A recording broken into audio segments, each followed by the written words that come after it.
Kalau kamu berdoa itu yang tadarruk. Tadarruk itu ya yang sangat sopan, wakuf ya secara diam-diam atau secara enggak berlebihan. Terus hanya ayat innahu la yuhibbul mu'tadin. Allah itu tidak suka orang yang melewati batas. Itu termasuk melewati batas dalam doa karena ada unsur mendikte Allah. Saya memberi contoh tadi. Misalnya kita sebagai cowok berdoa ya Allah saya ingin punya istri cantik, sholihah, nasabnya baik, gak pernah cerewet, gak pernah apa. Itu kan nanti nyarinya juga susah. Nanti kalau Allah menjabatkan itu adanya di surga, ning donya ora payu rabi, kira-kira. Nah itu sudah berlebihan. Terus kalau ada ulama mengatakan doa itu mukhul ibadah. Itu maksudnya gini, doa itu bukti kita minta, minta itu bukti kita lemah. Nah merasa lemah itu sudah bagian dari ibadah. Makanya masyhur itu syairnya Abdul Al-Haddad itu. Fadu'ai wabdihali dalilun li fiftikori itu. Jadi saya berdoa itu hanya sebagai bukti saya butuh Allah. Saya sendiri tidak punya kepentingan mustajab apa enggak. Jadi wali-wali yang mengatakan doa itu mukhul ibadah sebetulnya itu malah wali-wali yang dari awal enggak kelintas disembadani apa enggak. Butuhnya dia itu menunjukkan bahwa saya ini lemah. Buktinya posisinya minta. Itu yang dimaksud mukhul ibadah. Tapi kalau kita berdoa terus posisi kita protes. Katanya kamu baik ya Allah, engkau baik. Ternyata enggak juga. Buktinya semua doa saya enggak kamu kabulkan. Wah, ini malah doa kriminal. Jadi yang dimaksud mukhul ibadah itu doa itu bukti minta. Minta itu bukti lemah. Makanya ada syairnya Abdul Al-Haddad maksud fadu'a ibabdihali dalilun li fiftikor. Jadi saya minta engkau ya Allah itu bukti saya butuh. Jadi itu bukan dua hal yang harus dipertentangkan. Jadi kalau doa dikatakan apa?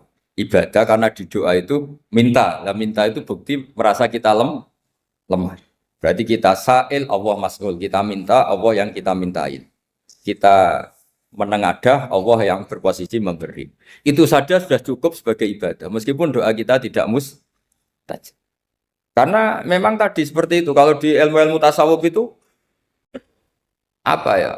Doa itu memang benar-benar sudah mukul ibadah karena tadi perasaan merasa butuh sama Allah itu. Nah, merasa butuh itu, nah kalau kita berdoa merasa butuh sama yang kita minta, itu dalam ilmu tasawuf sudah kriminal, berarti kamu lebih butuh makhluknya. Misalnya begini ya, saya ingin punya rumah bagus, terus setelah punya rumah kredit saya utangnya banyak. Sebetulnya saya itu tidak pernah ingat Allah, gara-gara utang banyak, kredit jatuh tempo, terus melibatkan Allah. Ya Allah saya ini utang banyak, ini, terus tolong dibayar. Sebetulnya saya itu ingat utang. Cuma Allah tak libatkan kan. Lah itu tidak akan jadi wali. Yang jenis ini tidak akan jadi wali. Saya ingin jadi dosen. Melibatkan siapa ya nanya? Melibatkan Allah terus malam-malam bangun melibatkan Allah. Itu artinya apa? Kamu itu lebih ingin yang kamu minta ketimbang ingin Allah. Kalau wali itu enggak gitu, kangen Allah. Terus tahu Allah itu zat pemberi, karena tahu Allah zat pemberi terus minta. Maka yang dikangen itu ya Allahnya dulu. Kalau kita kan enggak punya kasus dulu, punya keinginan banyak dulu. Baru ingat siapa yang bisa ya. Oh Allah. Allah kita libatkan. Ya untungnya Allah baik, mau ramal utang bukan mikir. Untungnya Allah enggak jawab itu. Jadi itu bedanya wali. Kalau wali itu kangen Allah dulu, baru minta. Kalau kita enggak, banyak masalah dulu, baru melibatkan Allah. Nah yang jenis ini tuh bahaya. Kalau enggak disembadani mesti ngomel ya. Gusti katanya kalau yang minta kamu kabulkan, ternyata ini enggak. Nanti kalau Allah jawab, kamu itu tidak kangen saya, kamu itu kangen uang, kangen perempuan cantik yang kamu inginkan. Terus kamu melibatkan saya. Urusannya apa saya dengan itu, Pak? Makanya tidak usah nuntut karena awalnya sudah salah. Ya saya kira itu ya. Jadi ada ayat apa? Ud'u rabbakum tadarru'aw wa khufyah. Terusannya apa? Innahu la yuhibbul mu'tadin. Itu di semua tafsir dikatakan Allah enggak suka orang yang berlebihan dalam doa. Berlebihan tadi, misalnya minta sesuatu yang terlalu besar atau permintaan kemarin saja lanu addi syukroh, kita tidak bisa memenuhi mensyukuri, sudah minta lagi. Misalnya seorang jomblo, targetnya kan asal payu nikah. Tapi setelah nikah bayangkan istrinya sholihah, tidak cerewet, itu kan berlebihan. Hilang status jomblo saja belum kamu syukuri kok sudah minta macam-macam. Jadi harusnya kan syukur dulu ya. Sekedar laku nikah ini kan ada syukur yang harus seperti jadi dosen juga gitu. Sekedar jadi dosen harus kita syukuri dulu karena menjadi kita tidak nganggur. Itu kan satu harkat sosial yang luar biasa. Jangan tahu-tahu sudah hari kedua cari intensif, cari ini itu, syukurnya aja belum sudah kemana-mana. Lah itu sudah mu'tadin, sudah melebihi apa? Batas. Ya saya kira. Jadi begini ya masalah pendidikan ya. Kalau saya jawab pakai ilmu hakikat saja karena ini keahlian saya. Sebetulnya begini ya, kalau misalnya itu ya subjektif juga, misalnya bilang rata-rata alumni pondok ini sukses, alumni kampus ini sukses, yang ini tidak sukses, itu satu pasti subjektif. Karena biasanya yang diterkenalkan ya yang sukses-sukses. Sama saya punya tetangga dari pondok yang Anda sebut itu kebetulan tidak sukses semua. Itu jantung saya sampai ngeluh. Saya ini gimana kok? Ya, ya sudah seperti itu kan subjektif. Tapi menyangkut pendidikan itu begini ya, menyangkut hasil dari pendidikan itu. Andai kan kita bicara ilmu hakikat, misalnya kita mondok itu, mondok kemudian jadi orang miskin, jadi orang yang menurut orang banyak tidak berguna di masyarakat. Ternyata kita ini orang yang kelihatannya tidak punya karir, tapi kalau malam sujud sama Allah. Punya anak niat memperbanyak orang sujud, terus punya ibu yang sakit-sakitan kita rawat. Meskipun kita tidak jadi dosen, tidak jadi menteri. Tapi indawa itu luar biasa karena berstatus ngerawat ibu, ngerawat anak, ngerawat istri. Nah Islam itu datang dengan jargon-jargon seperti itu. Sehingga Nabi kalau muji itu ada Uwais Al-Qarni, ini orang yang luar biasa. Ternyata dia itu punya ibu lumpuh yang kalau kemana-mana harus digendong. Ketika tetangga-tetangganya berhasil sowan Rasulullah itu Uwais Al-Qarni tidak bisa. Karena setiap ibunya dipamitin mau sowan ke Rasulullah itu sama ibunya nggak boleh. Tapi apa yang terjadi? Justru dipuji-puji Nabi sebaik-baiknya kurun. Kurun itu waktu adalah kurun yang ada Uwais Al-Qarni. Saya punya teman, ini kisah nyata, saya berkali-kali ngisi ngaji di komunitas ulama. Ini mungkin tidak bagus untuk kampus, tapi harus saya utarakan supaya ya kita evaluasi. Saya bilang gini, saya ini jadi kiai itu sering iri sama orang goblok.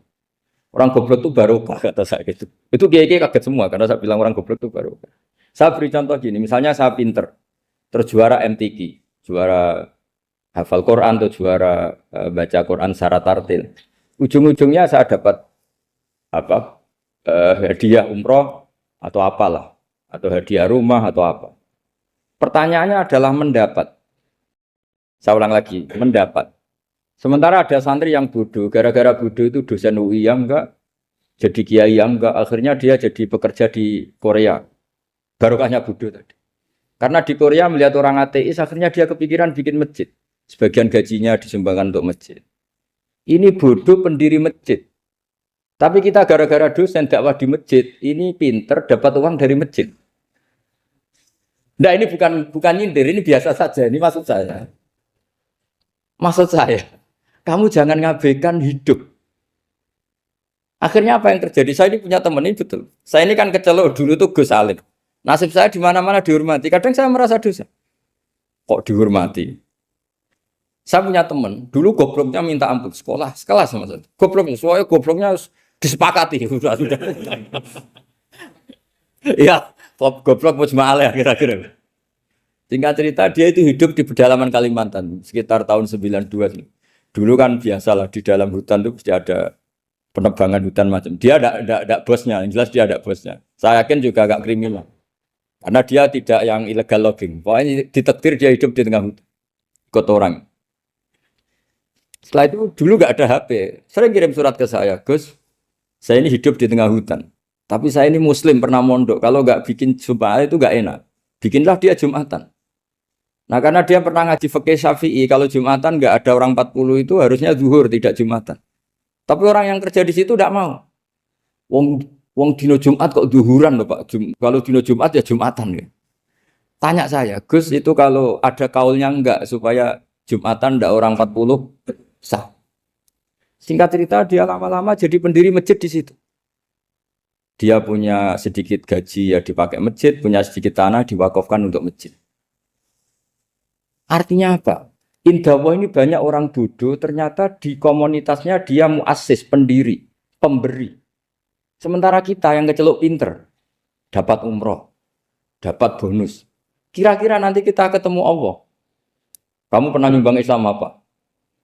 Yang bodoh jawab, oh nate Gusti bikin masjid di pedalaman. Kita yang pinter. Kayaknya kalau memberi enggak lah Gusti. Reputasinya mendapat. Ketika Nabi memenangkan perang Badar, itu ada Asra Badrin, tawanan-tawanan perang Badar. Nabi suka musyawarah, suka rembukan. Ya Abu Bakrin, menurut kamu tawanan ini diapakan? Kata Abu Bakar, hum asyiratuka. Mereka itu keluarga engkau, orang-orang Quraisy. Ya dibebaskan saja. Pakai tebusan. Nanti uang itu kita kelola supaya jadi penguat Islam. Dan orang-orang ini merasa utang jasa karena harusnya dibunuh, tapi kita bebaskan. Terus tanya, bagaimana kamu ya Umar menurut kamu? Kata Umar, ini kan orang-orang yang dulu ingin bunuh kamu. Yang ingin menghabisi jenengan, ingin dan sudah ngusir jenengan. Ya setelah ketangkap ya dibunuh, kok repot. Apa kata Rasulullah? Rasulullah spontan ngendikan, innama salaka ya Abu Bakrin kama sali Ibrahim. Kamu ibarat kayak Nabi Ibrahim. Izqala faman tabi'ani fa innahu minni wa man asani fa innakal ghafurur rahim. Jadi Nabi Ibrahim itu unik. Melihat umat itu sesyafakoh itu. Syafakoh itu banget sayangnya. Nabi Ibrahim cara berpikir, faman tabi'ani fa innahu minni, orang yang ikut saya ya Allah pasti golongan saya, tentu layak masuk surga. Waman asoni, orang yang mendurhakai saya, fa innaka ghafurur rahim, engkau Maha Pengampun.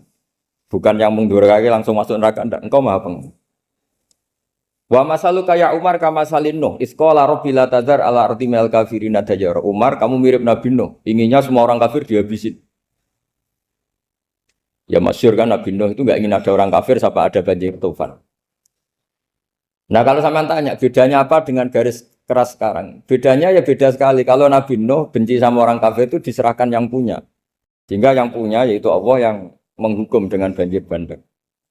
Tapi kalau kita kan kadang kita bertindak sendiri. Jadi potensi disalahkan. Yang jelas dalam hadis-hadis sahih, Nabi Nuh itu tidak bisa mensyafaati karena itu. Ketika diminta syafaat, ini hadis sahih bukan ada di Bukhari, ada di Muslim. Karena biasanya kalau di kota itu ditanya ini sahih enggak? Untungnya yang tanya kadang enggak paham, ini alhamdulillahnya jadi wah repot. Nabi Nuh itu diantara sebabnya enggak bisa mensyafaati adalah pernah corong Jawa maksudno kaume. Kalau dalam bahasa Arab itu da'a li Zaidin berarti mendoakan positif, kalau da'a la Zaidin mendoakan negatif. Kalau orang Jawa itu ada doa, ada pasot. Nabi Nuh adalah orang yang pernah maksudkan kaumnya. Nah, saya cerita sedikit tentang Nabi Nuh dan Nabi Ibrahim. Nabi Ibrahim dianggap tadi cerminannya Abu Bakar, dianggap niru Ibrahim, cerminannya Umar, dianggap niru Nabi siapa? Nabi Nuh. Lalu kalau sampean tanya, bedanya gimana? Begini logikanya. Kita mengkaji secara akademik begini. Ada ulama besar, namanya Abdul Hasan Asyadzili, itu masyhur di Indonesia menjadi Thariqah Asyadziliyah. Terus ada seorang muridnya minta gini, ya Abdul Hasan Asyadzili, tolong saya dikasih ijazah supaya saya tidak pernah maksiat di bumi ini. Karena saya takut sama Allah, kalau saya maksiat itu merasa tidak nyaman dengan Allah. Abdul Hasan Asyadzili ini malah marah besar. Atuhibbu alla tadhharu maghfiratu. Kalau kamu tidak pernah maksiat, berarti kamu suka maghfirahnya Allah Ta'ala itu tidak kelihatan. Karena tidak ada yang maksiat. Tapi bukan dukung kamu yang tidak. Ini cerita ilmiah. Tapi kalau Said Abdul Al-Haddad, itu kebalikannya. Ada orang fasik gitu, hidup berkeliaran, mengganggu masyarakat, ganggu ketertiban agama. Ada kiai atau siapa gitu mendoakan supaya tobat atau dikasih panjang umur supaya nanti bisa tobat. Itu beliau, Said Abdul Al-Haddad marah besar. Man da'a li fasikin bil baqa faqad ahabba ayu sawahu fi ardi. Orang yang mendoakan orang fasik hidup berarti dia suka Allah dimaksiati di buminya. Jadi akhirnya jadi kutub besar, yang satu Sadziliyah, yang satu Haddadi. Kenapa ya? Karena tadi yang satu cerminan Nabi Isa, yang satu cerminan Nabi Yahya. Sebagaimana sabda Rasulullah tadi, ulama ummati ka anbiya'i bani Israil. Juga masyhur dalam aplikasi pengajaran juga gitu. Masyhur sekali dalam kitab-kitab diceritakan. Kalau Said Abdul Haddad, kalau ada orang sowan itu, kamu ngaji sama siapa? Sama si A. Pernah nangis gak pas ngajar? Gak pernah. Udah ndak terus, nggak usah diterusin ngaji orang seperti itu. Artinya atas, ya. Wong ora iso nangis ya. Tapi kalau Abu Hasan Asadili kebalikan. Kamu ngaji sama siapa? Sama si A. Pernah tertawa enggak kalau ngaji? Enggak pernah. Udah, enggak usah ngaji sama orang itu. Orang enggak bisa syukur. Jadi jadi itu manhaj besar. Nah, akhirnya orang-orang kayak kita ini enggak jelas semua. Nangis ya bisa, syukur, guyu ya bisa. Cuma celakanya kalau kita nangis karena tidak punya uang, kalau guyu karena punya uang, itu masalahnya. Tapi kalau wali-wali dulu enggak, kalau senyum ya karena saking yakin rahmatnya Allah itu wasiat rahmatu. Kalau nangis ya karena takut azabnya Allah. Kalau kita kan enggak, sangat-sangat materialistik. Ini yang membedakan kita.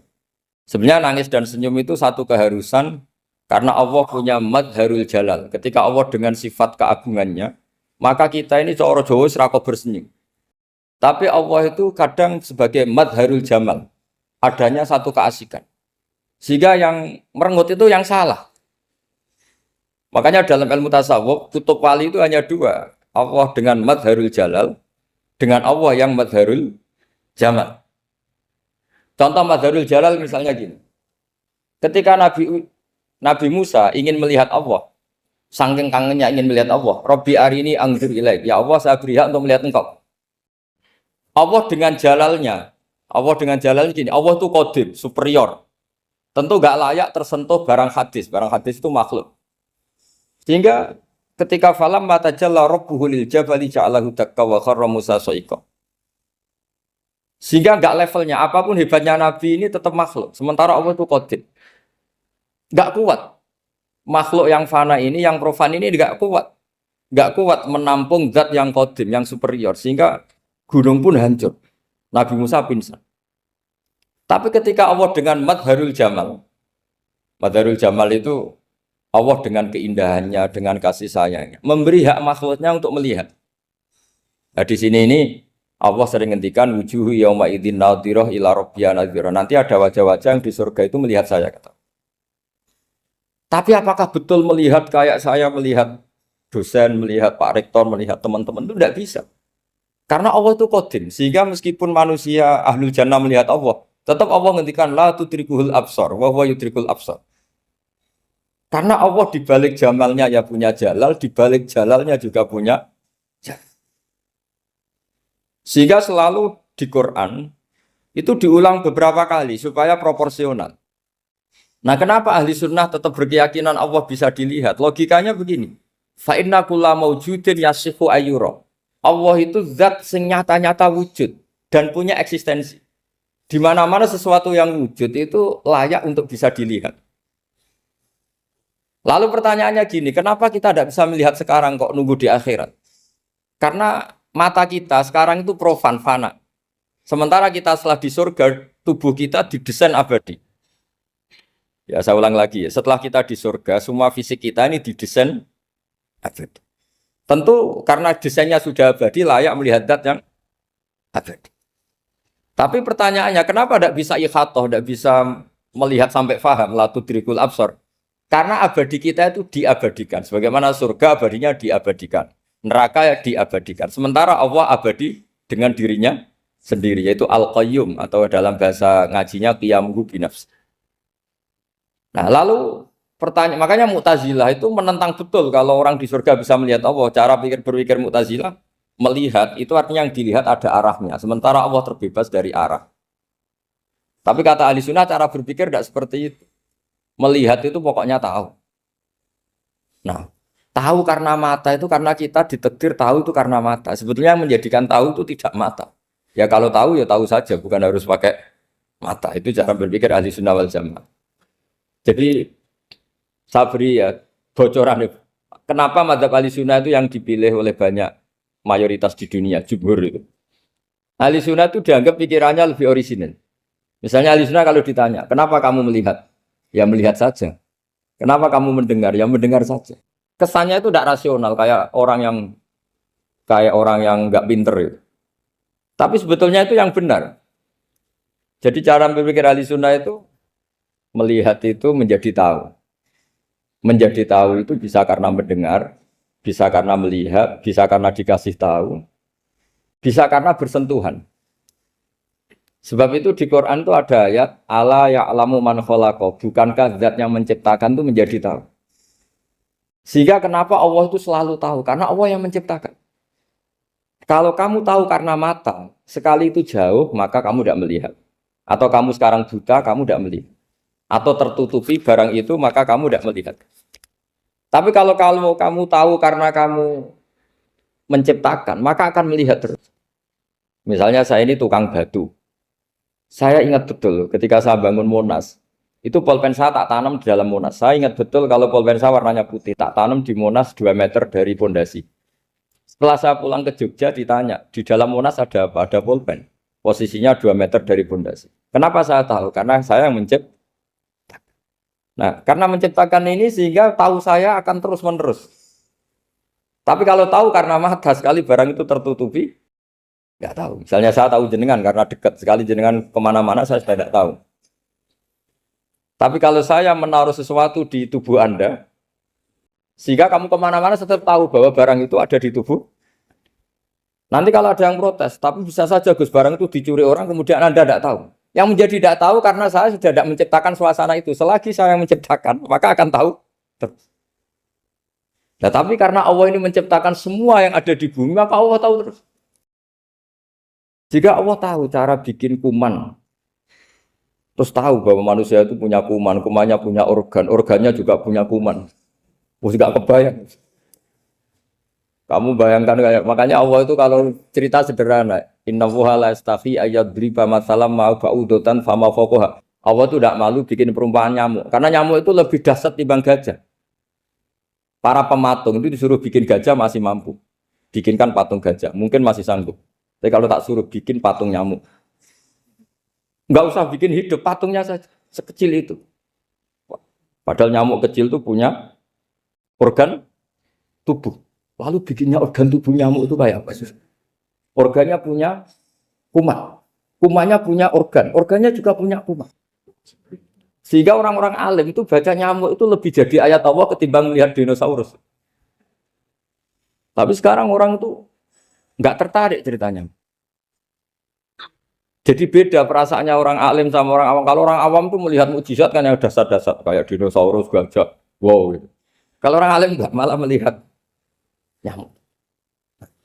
Kealiman seperti itu terjaga di umatnya Muhammad, di umatnya Rasulullah Muhammad SAW. Karena ketika umat ini nggak ditumbuhi para nabi, itu Allah menjamin Muhammad, ulama umatmu nanti punya kemampuan seperti nabi. Tentu tidak dalam keutamaan ya, keutamaan tentu nggak sekelas sama nabi. Kenapa itu terjadi? Karena tadi para nabi ini mewakili sekian. Kalau kita sangat mencintai Indonesia, maka kita akan tegas siapapun yang ingin menghancurkan Indonesia. Itu kira-kira cerminan Nabi Nuh. Kalau kita sangat mencintai Allah, maka kita akan benci sebenci-bencinya sama orang yang mendurhakai Allah.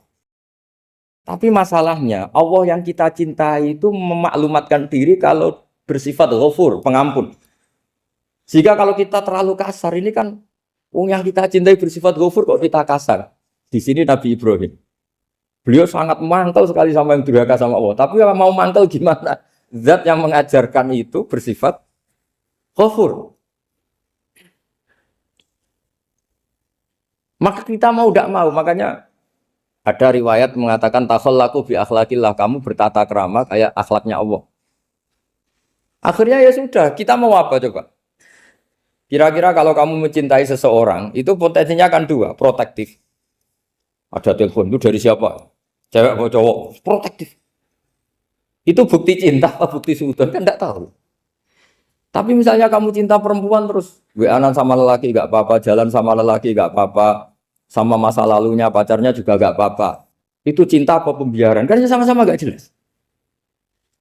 Nah kira-kira mencintai Allah itu kira-kira analoginya seperti itu. Kalau yang satu protektif, Allah harus zat satu-satunya yang disembah. Nggak boleh didurhakai, nggak boleh dikhianati kok. Sehingga ini sangat keras sekali. Nah, ini Nabi Nuh. Di sini ada Nabi Ibrahim. Karena orang yang zat yang kita cintai bersifat ghafur. Jika kalau kita terlalu tegas beda dengan sifatnya Allah yang bersifat ghafur. Nah umatnya Nabi seperti itu mulai dulu. Ada yang moderat, ada yang keras, ada yang setengah keras, setengah moderat. Ada yang ngambil sikap, oh udah mangan turu, ngenteni mati. Itu lebih baik itu timbang punya istihad tapi gak jelas mendingan Itu ada riwayatnya, suatu saat ibadah akhir umatku terbaik adalah tidur. Maksudnya tidur itu gak ngambil sikap, masyhur itu. Saya beri riwayat yang ada di Bukhari Muslim. Satakunu fitanun. Al-qa'id fiya khairun nal qa'im wal qa'in fiya khairun nal masyi wal masyi fiya khairun nasai.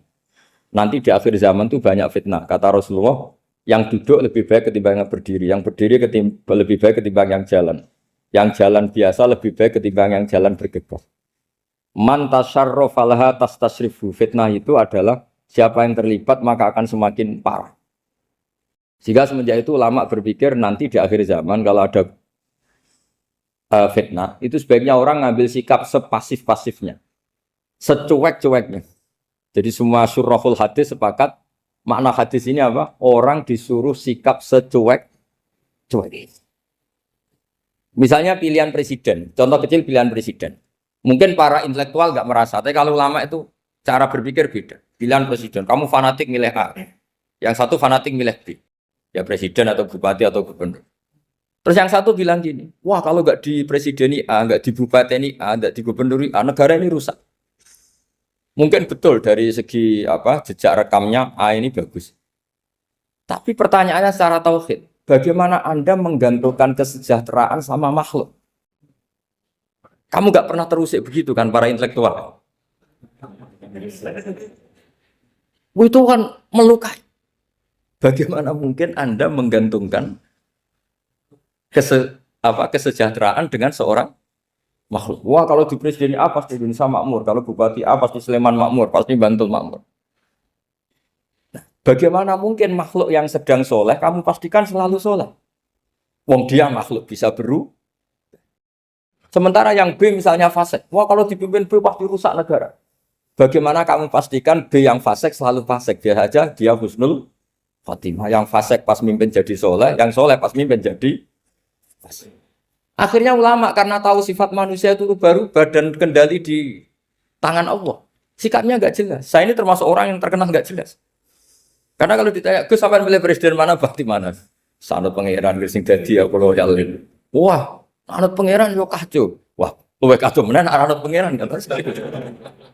Ini kan sudah tidak sambung karena pikirannya ulama. Memang nggak beda, cara berpikir ulama itu beda.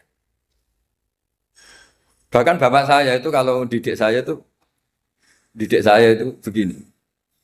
Kalau meseli saya atau ngirim saya dulu itu kan pakai mes.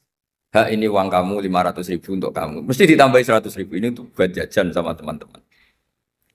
Mesti ada uang pokok, ada uang sodako. Dulu saya sering tanya, kenapa bapak sangat menghormati teman-teman saya? Kata bapak, kowe mondok iku aku ra iso nyukupi, sing iso nyukupi ya kanca-kanca. Ternyata betul, rata-rata anak kuliah atau anak mondok, uang pribadinya kan 8 hari dari dikirim sudah habis. Berarti kan masih 22 hari, kok bisa hidup itu kan barokahnya teman-teman itu. Malah yang agak beling itu 1 hari sudah habis, berarti ada 29 yang bergantung sana-sini. Sehingga Nabi dulu cara ngendikan itu unik. Kata Nabi, da'un nasa yarzuqu wahu ba'duhum ba'duh. Menusau barnawa, engkau saling memberi rezeki. Ketika ada collab, Medina itu pernah collab, terus sekarang pernah defisit. Beberapa pakar ekonomi datang ke Rasulullah, ya Rasulullah, sa'ir, tolong dikasih harga standar. Tapi apa jawabannya Nabi? La tusairu fa inna Allaha huwal musair. Kamu jangan kasih harga, Allah sendiri yang menentukan harga itu. Terus kata Nabi, kenapa engkau begitu ya Rasulullah? Ini negara harus ditentukan harga karena gini-gini. Kata Nabi, saya tidak ingin ketemu Allah dalam keadaan dolim. Tapi ini tentu di teori ilmu modern ini masalah. Tapi menurut orang modern. Tapi kalau menurut ilmu hakikat itu nggak akan masalah. Misalnya, kenapa Nabi tidak menentukan harga dalam keadaan negara seperti itu? Jawabannya pakar-pakar hakikat. Ya saya ulang lagi pakar-pakar hakikat. Begini, misalnya ada orang menimbun supaya nanti harganya mahal. Terus ditimbun terus sampai nunggu harganya mahal. Lama-lama dia sadar kalau timbunannya nggak ada gunanya karena ternyata orang nggak beli. Nah, ketika orang nggak punya kemampuan beli, yang menimbun juga nggak punya uang. Nah, tapi kalau sampean tanya, tapi Gus nak tuku barang pokok kan kita mati karena kehabisan stok. Itu masalah tauhid Anda. Bagaimana mungkin kamu bayangkan seorang makhluk tidak bisa hidup atau nggak dapat rezeki? Nabi itu orang yang sampai ke derajat hakikat, dari tidak pernah bayangkan gitu. Salah sampean jadi orang yang tauhidnya masalah. Sehingga terus bayangkan, wah kalau negara ini kayak, wah kita makan apa? Kalau negara nggak stabil, wah kita gimana?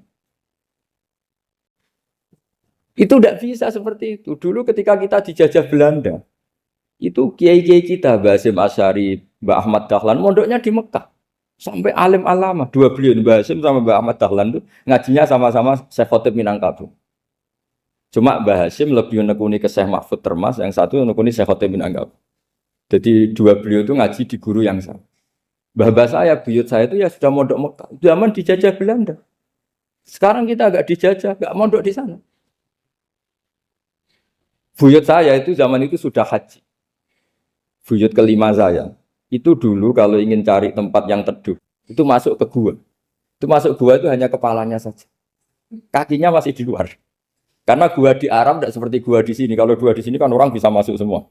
Kalau gua Arab kan hanya celah-celah batu-batu besar.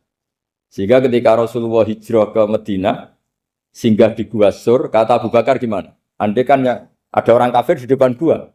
Kata Abu Bakar gimana? Andai kan mereka melihat kakinya, pasti melihat kita. Karena gua di sana itu satu tubuh tidak bisa masuk penuh. Kalau gua di sini kan ada yang mobil saja bisa masuk. Nah itu bahasa saya kalau mau istirahat itu masuk gua, separuh badan di dalam gua, separuhnya masih di. Nah sekarang terus kita bilang, wah kalau kita negara tidak stabil, kita haji kemana dulu zaman dijajah Belanda ya kita. Jadi yang berusaha terangkan di antara sifat dasar orang-orang baik adalah di mana saja, kapan saja itu memberi manfaat. Termasuk tentu saat paling sulit. Jadi Nabi Isa menceritakan dirinya itu wa ja'alani mubarakan nama kuntu, saya ditakdir Allah berada di mana saja memberi berkah, memberi kemanfaatan bagi orang lain.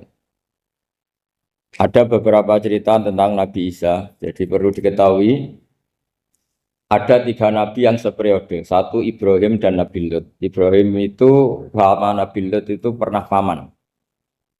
Kedua Nabi Musa dan Harun.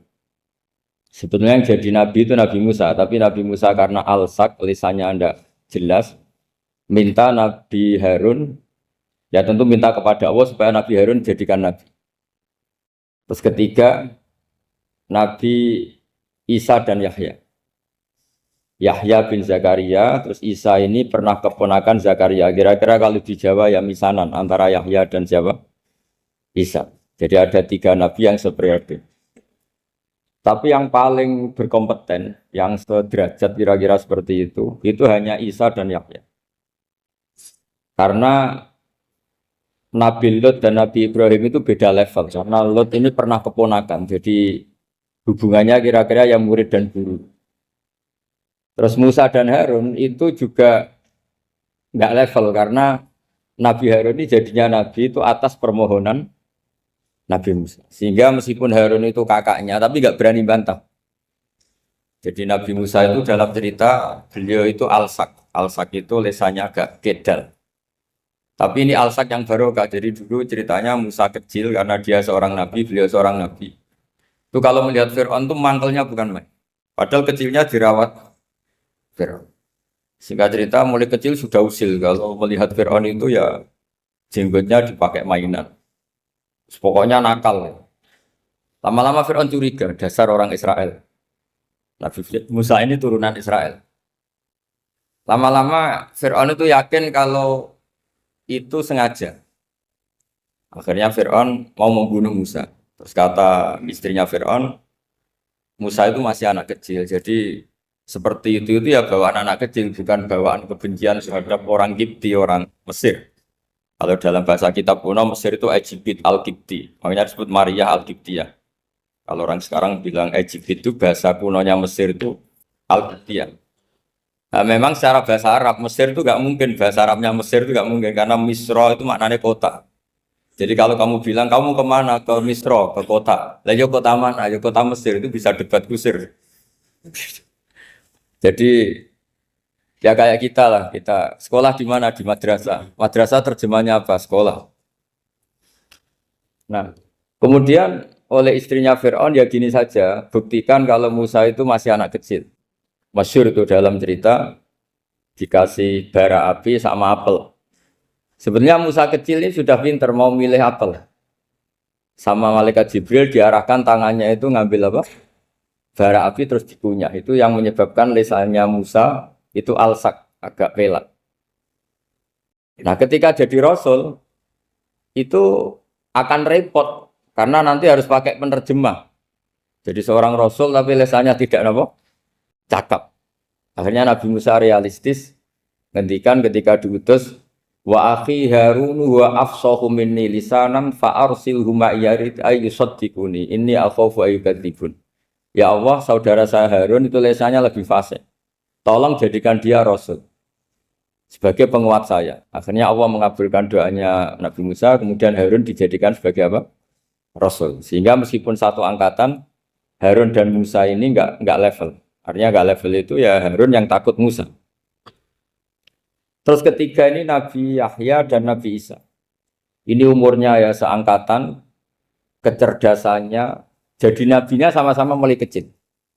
Kita tahu Nabi Yahya termasuk yang diberi khitab Allah, ya Yahya khudil kitab bi quwwah wa atainahu hukma sobia.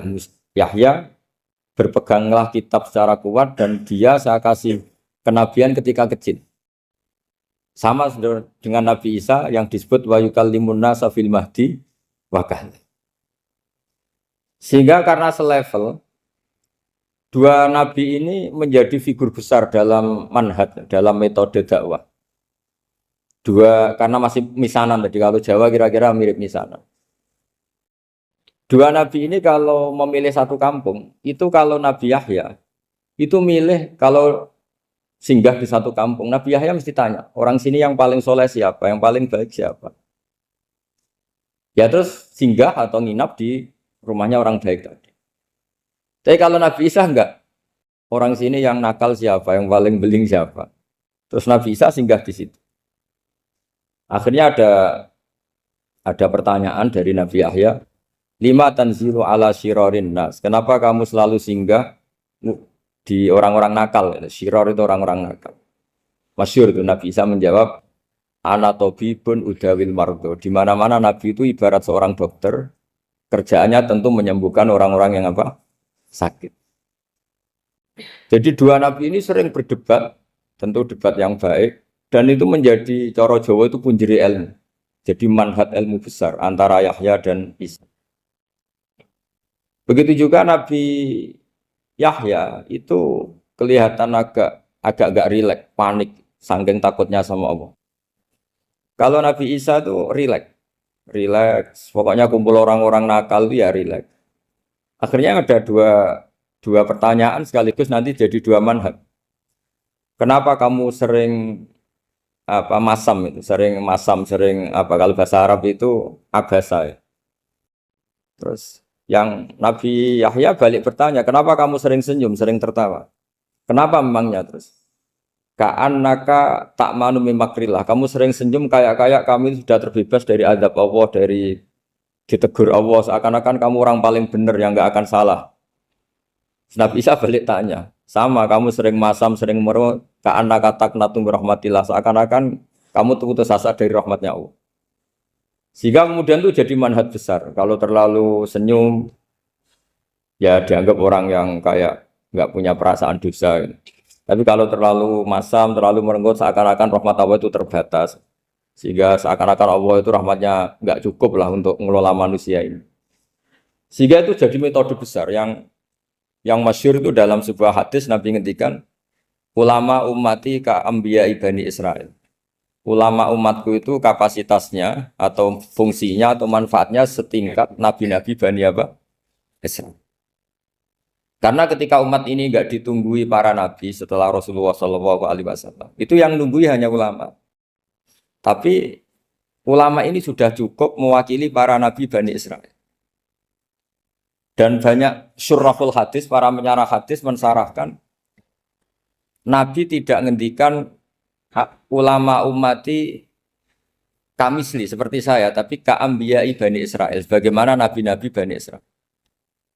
Nabi Bani Israel itu macam-macam. Termasuk ada yang tidak nikah, yaitu yang bernama Yahya dan Isa. Delala umatnya Nabi itu ada orang alim alamah yang ilmunya melegenda, yaitu namanya Imam Nawawi. Itu tidak nikah. Sampai kabudut.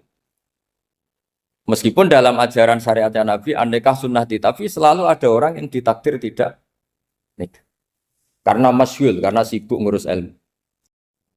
Bukan karena tidak laku, yang jelas itu bukan karena tidak laku. Imam Nawawi itu ganteng, orangnya ya normal. Tapi karena sibuk nulis, beliau sampai kabudut itu tidak nikah.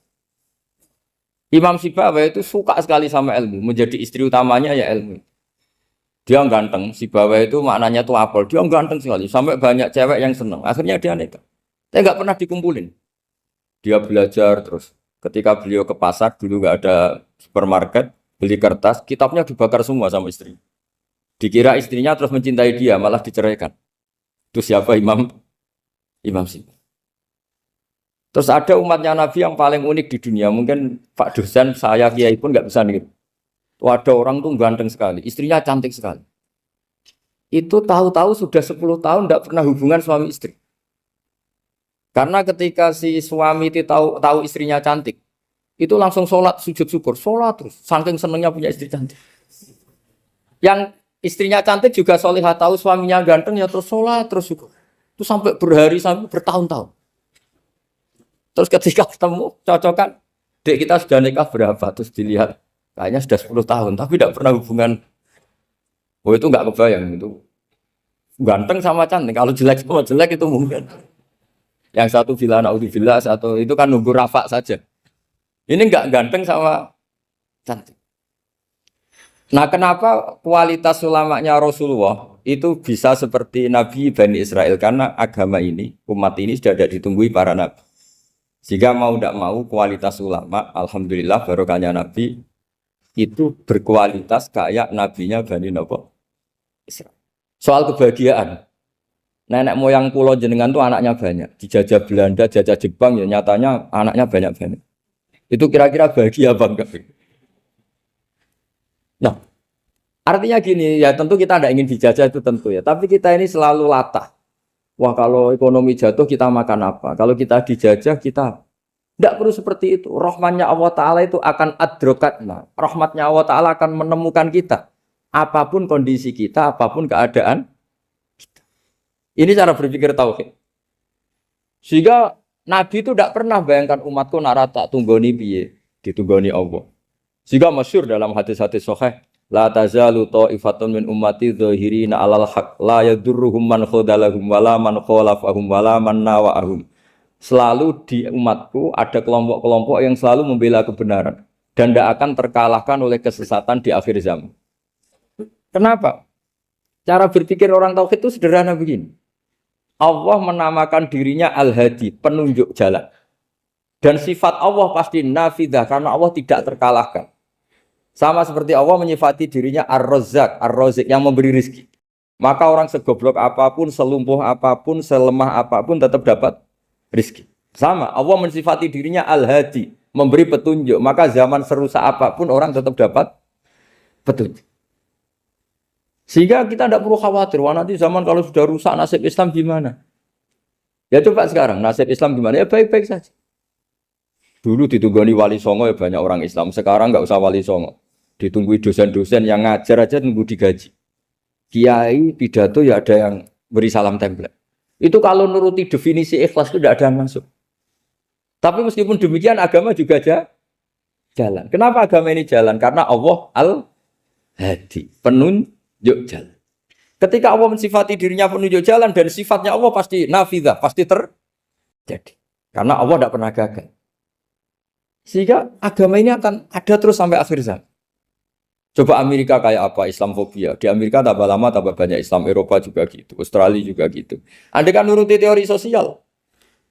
Sudah dunia sudah materialistik kayak gini. Orang dohirnya itu akan meninggalkan agama. Nyatanya tidak juga. Saya pernah di Korea seminggu. Itu di negara ateis. Itu TKI ke sana tuh nyari uang. Ternyata ya kepikiran bikin masjid, bikin komunitas Islam. Coba siapa yang menggerakkan hati itu? Hanya Allah Subhanahu wa Ta'ala. Jadi cara berpikir tauhid saya ulang lagi, saya mohon sekali di pengajian ini saya cerita wajah alani mubarakan aina ma kuntu. Jadi cara berpikir sekian nabi, terus kita punya karakter tertentu, kita milih nabi ini itu sah. Karena ulama ummati ka'ambiyai Bani Israel. Ulama umatku itu ibarat kayak nabi Bani Israel. Jadi ada yang milih tadi. Seperti Nabi Isa fokusnya ngurusi orang-orang nakal. Itu juga bagus karena di mana-mana nabi itu seperti dokter. Tapi Nabi Yahya hanya berkawan sama orang-orang soleh. Kita tahu berkawan orang fasik itu resiko ketularan. Iman pas-pasan wae kancanan wong fasik kan taqabbalallahu minna minkum gitu. Wong kamu sendiri tidak sehat-sehat amat berteman orang penyakitan kan bahaya. Tapi kalau kamu sebagai dokter kok hanya berteman orang sehat, lalu kamu apa? Penelitiannya gimana? Masa saya dokter spesialis pernah penelitian, semua orang sehat saya pernah saya teliti. Itu dokter aneh apa enggak? Saya dokter spesialis TBC, spesialis paru-paru. Yang kamu teliti siapa? Semua orang sehat. Pernah meneliti yang sakit? Tidak pernah. Kan ya jadi dokter aneh. Tapi misalnya terus kamu sendiri terus berteman orang penyakitan terus kan ya rawan tertular. Nah, ini ada dua figur yaitu Nabi Yahya dan Nabi siapa? Ya saya kira demikian.